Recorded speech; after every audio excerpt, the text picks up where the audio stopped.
then it really is about, hey, can we burn out the first and second skill of Liang, or even just the ultimate of Liang, right? So Muchen, I think it pays to be stingy as a Liang for this game for OG.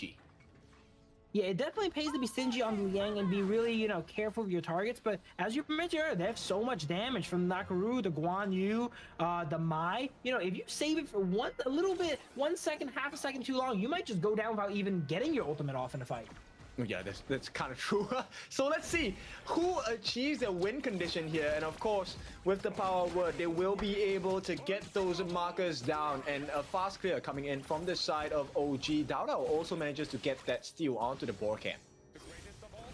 Dao just kind of sneaks around there, walks through the lane, you know, nothing to see here as he goes in and steals up the board camp here. Everyone is helping Dao go ahead and clear up the jungle here because they have that priority. Another good thing to take in your, you know, games as well too. If you're cleared your lane and you can't really get a gank off on the opposing lanes, maybe help out your jungle, right? Let them go ahead and clear a little bit quicker. They do get that experience and all that anyway if you let them last hit it, which is nice. But we see Liangpo back into the bottom lane here with Lefty, and they're fighting against on 1v2, but not much is really going to come of this. They're going to do a little bit of damage to each other, but no kills should go down here from my understanding.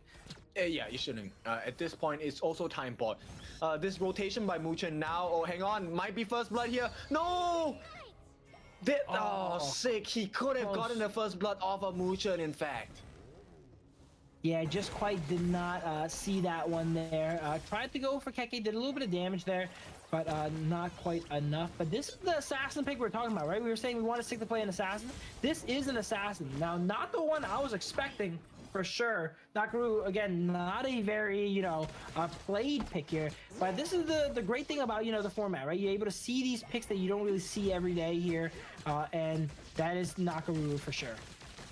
Okay, we'll see how this pressure at the bottom side is going to work out for the side of OG, because they want to push them behind the tower. This is going to be, oh, hang on, Dao Dao has been caught by 3. This has to be first blood. Come on, 90. Oh, no, with the Conductor of Souls. Here comes the Fever Barrage as well. Somehow, Dao Dao is alive, one as well, but the pushback comes in from WinRJ. Can they get the damage in? Nice knockup by the side of Moon, and they do get the first blood. So 90 globe and start off with a bang. Make that a second kill. OG falling in this first 3 minutes of the game.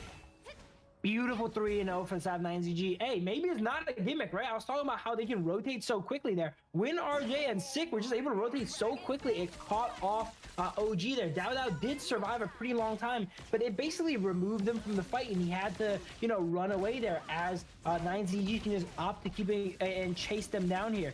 So far we're seeing Nakaru ahead of Oghren. You know, definitely not something you see every day. This is why the tier list, while it is a good, you know, example here, it's not set in stone. You're able to play these picks if you find them in good positions here to play them, and then they're gonna work out as well too.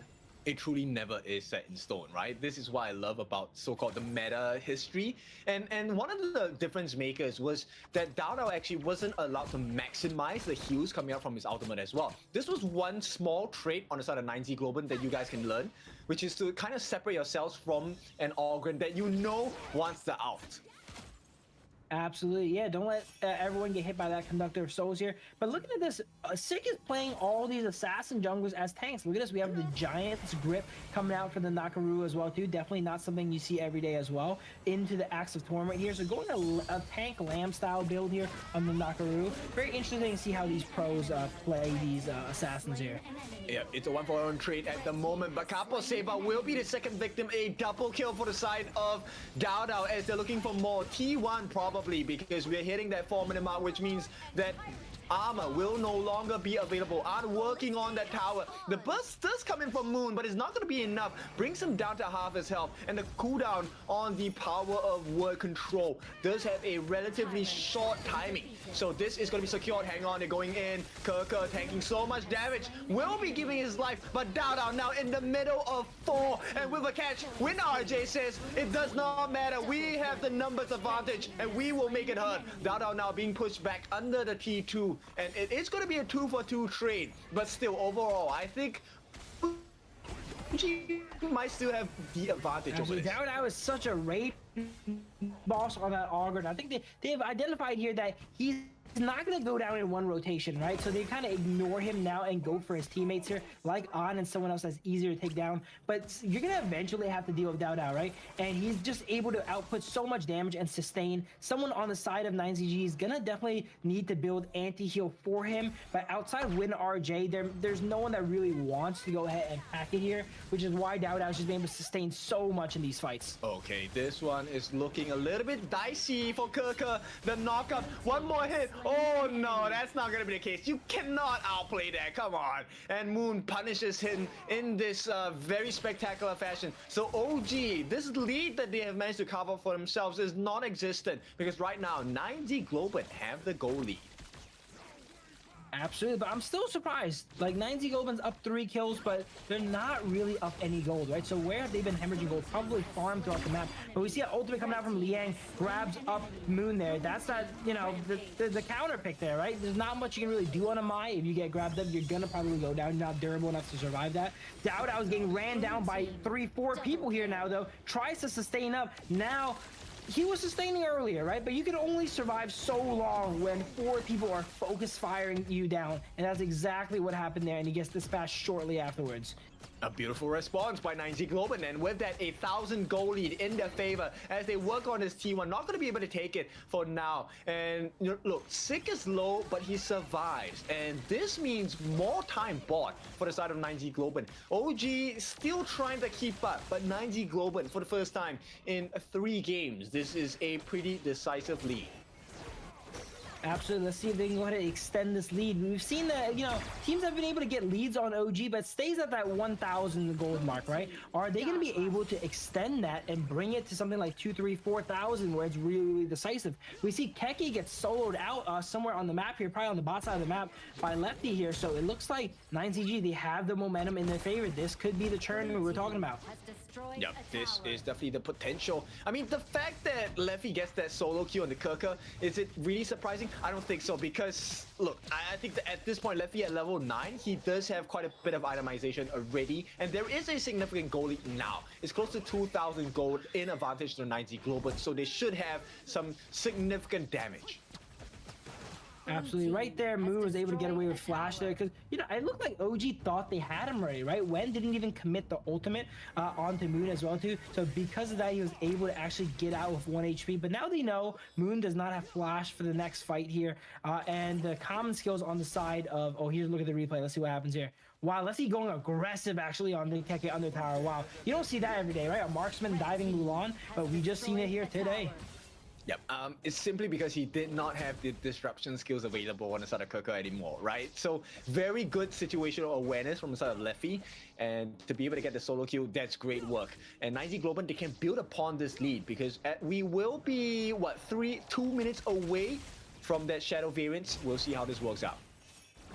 Yeah, we have a normal tower coming up in 10 seconds here, though, which both teams are probably going to want to fight for. Yeah, but Dado stole it. Like, they did the work and OG claimed the credit. So 9Z Global, that one hurt a little bit. Absolutely. Oh. And great positioning here. Oh, you're not surviving that. You are not surviving that. Doesn't matter what hero you are. When you get locked in by the Liang ultimate and then a Angela ultimate is lasering you down, even the Liang Po, right? The mighty Liang Po is going to go down to that one. Yep, there's very few people that can burst down a Liang-Po, and I mean, make it 4 different people on the side of OG, right? And the Liang pick actually will be able to hang on. No, it's not going to be the case. Kirker tries again, fails this time, gives his life, buys a little bit more time for OG, but 9Z Global, they are able to respond in kind, looking for an opening onto Dao Dao here. Absolutely. Keke once again games have a little bit caught out here, right? We mentioned in the past that he could be, you know, getting vision for his team is not all bad. This one is a little bit worse here, you know. He gets 2 people on him, not the 4 that he has been prior. This game, it looks like he's actually been having a little bit of trouble here on the Mulan, actually. Not quite able to get a good footing this game and going down a few times in the side lanes. A little bit scary, but here comes the wrap around. Dao Dao now caught in the middle of 3. Where is the damage? No, actually, OG, they're looking for the response team from 9Z Global, right? very smartly. So they will not respond too quickly. So Moon saves himself, but here's the catch on the side of OG. The stun comes in, one more hit, but on the back lines, a nice Tremor Smash to get the kill on to win. This is looking good for 9Z Global, but only if they can finish the job here. They do get one more. That's going to be Muchin. Capo Saber had to give his life in trade. Dao Dao is the one that they're searching for. They will be able to find him for now. He does have access into his Conductor of Souls. And here we go, backed up by An. 3v2. OG looking to push a little bit more. Now that once again, like we said, he's just anchoring these fights. Unless you literally have 4 people focus firing him down, he does not go down here as he goes ahead and gets the execute onto WinRJ here. Sick goes down to Mulan there actually as well. And even though 9ZG, again, they're up 6 kills, it doesn't feel like they're that ahead. These fights are constantly 50-50 here.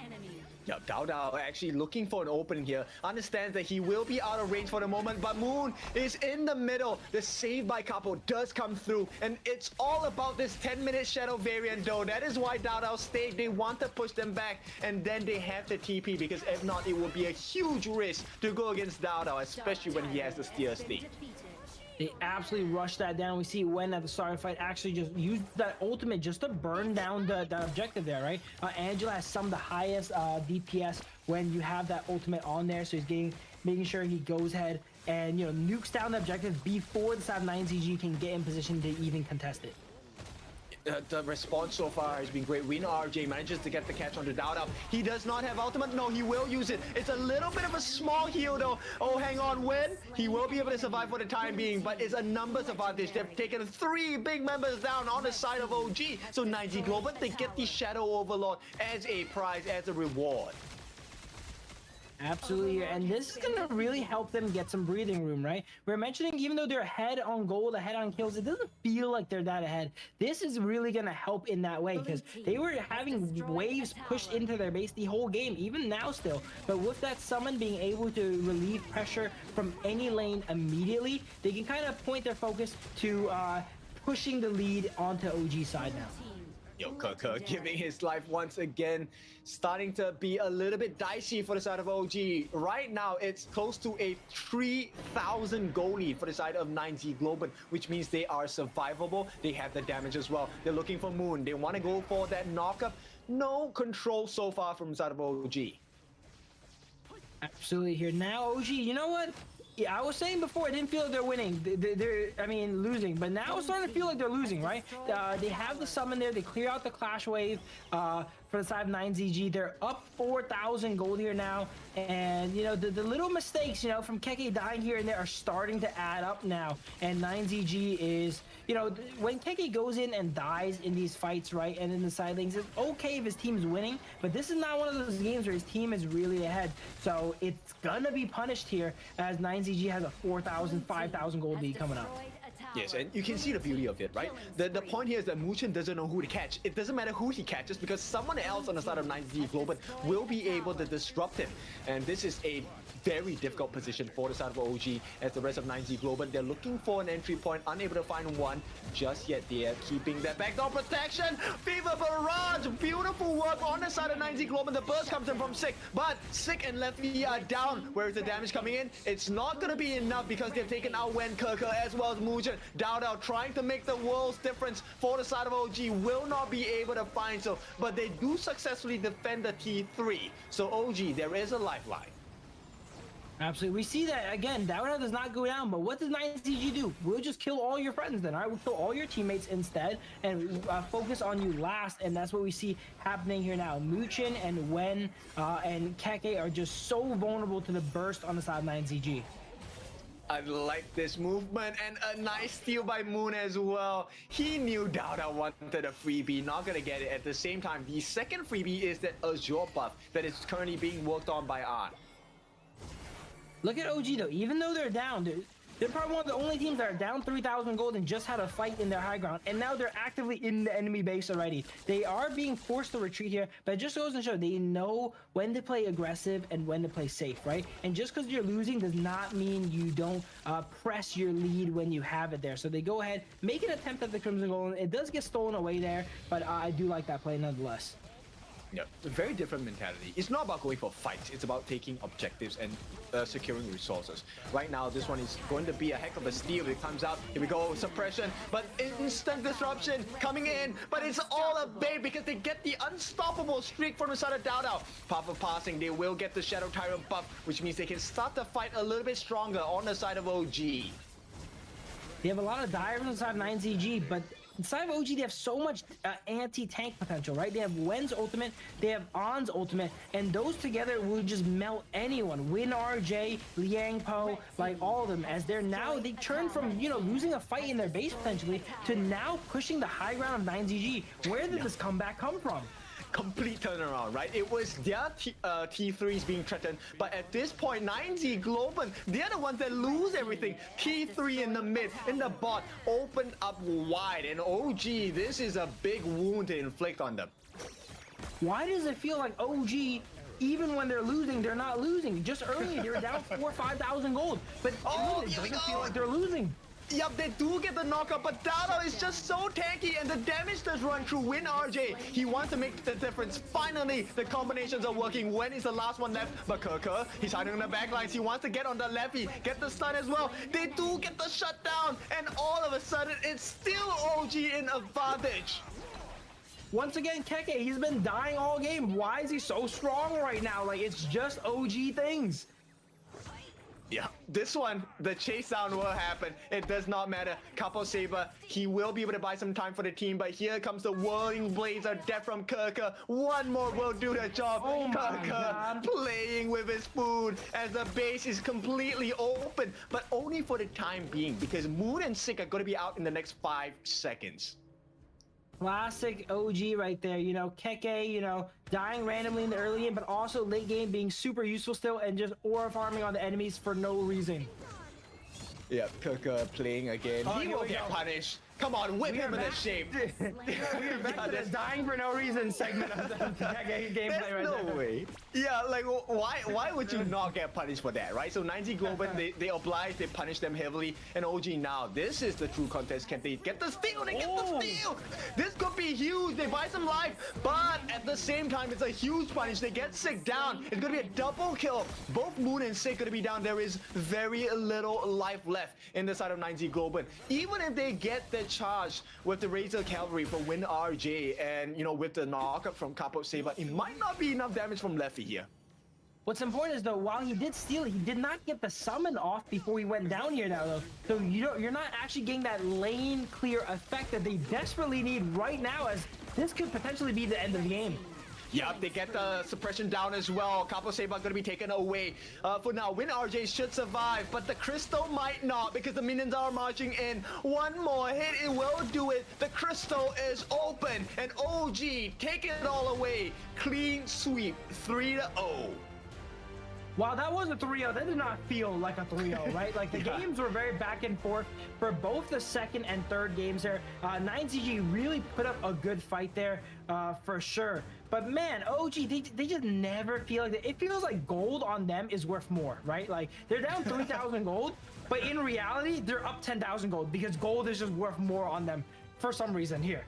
The gold currency, and we're talking about the value of the gold currency because of the BP, right? The ban picks, and this is where the draft, especially in Group S, you really start to see those little minor differences at the start during the ban pick phase really show up big and differently at the end, towards the mid and end game states.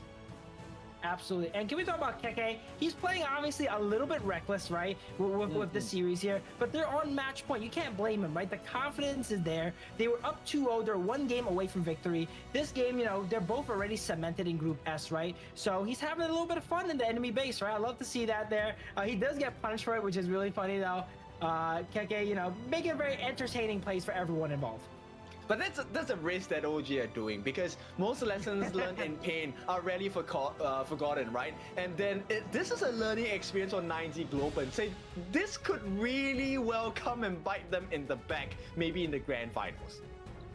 Absolutely. Hey, they get a little bit too used to, you know, playing around the enemy base lane. Like Keke, this match, okay, this series here, got a little bit too used to dying, right? I feel like he had a lot of deaths here. I'm sure his team was able to go ahead and pick up the slack, but we've seen him in some precarious positions, I think I can put it here, often finding himself in 1v3, 1v4s and going down for it. But it just goes to show, you know, how skilled he is on his heroes, because no matter how far behind you set up, in the late game, he's still so useful. He's never really useless, right? We've seen people with, you know, more gold than him, more ahead of him, have less impact than them, and that just has to say something about the world caliber player that is Keke. Truly is, and we'll see. I mean, the probable MVP has to be Dao Dao, right? This guy has had a clean KDA, 11, 3, and 6. Let's look at the damage detail. 143,000